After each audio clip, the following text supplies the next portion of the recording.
అందరు ఆడవాళ్ళకి తెలిసి ఉండాల్సిన ఒక విషయం గురించి నేను ఇప్పుడు మిమ్మల్ని 2 ప్రశ్నలు అడుగుతాను. మొదటిది, మీకు డూషింగ్ అంటే ఏంటో తెలుసా? తెలీదా? సరే, రెండో ప్రశ్న, దీనికి ఆప్షన్స్ కూడా ఇస్తాను. వెజైనా లోపల దేంతో శుభ్రం చేయాలి?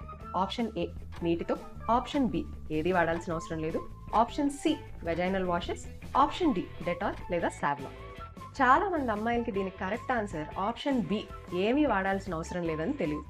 వజైనా లోపల నీటితో కానీ ఇలా కెమికల్స్తో కానీ వాషులతో కానీ శుభ్రపరచుకోవడాన్ని డూషింగ్ అంటారు. అందరికీ నమస్కారం, నా పేరు మోనిషా దీపిక, నేను గైనకాలజిస్ట్, ఫర్టిలిటీ స్పెషలిస్ట్.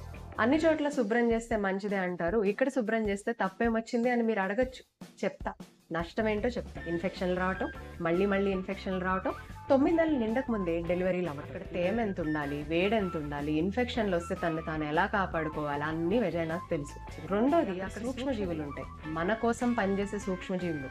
అవి మన కోసం చాలా చేస్తాయి, కానీ మనం ఇవన్నీ వాడటం వలన వాటికి హాని చేస్తున్నాయి. ఈ వెజైనా అక్కడ ఉండే సూక్ష్మజీవులు కలిసి మనల్ని చాలా శ్రద్ధగా చూసుకుంటున్నాయి, ఇన్ఫెక్షన్లు తట్టుకుంటుంది. తట్టుకోలేకపోయినప్పుడు, ఏదన్నా ఇబ్బంది కలిగినప్పుడు దాని అర్థం మీరు గైనకాలజిస్ట్ దగ్గరికి వెళ్ళాలి.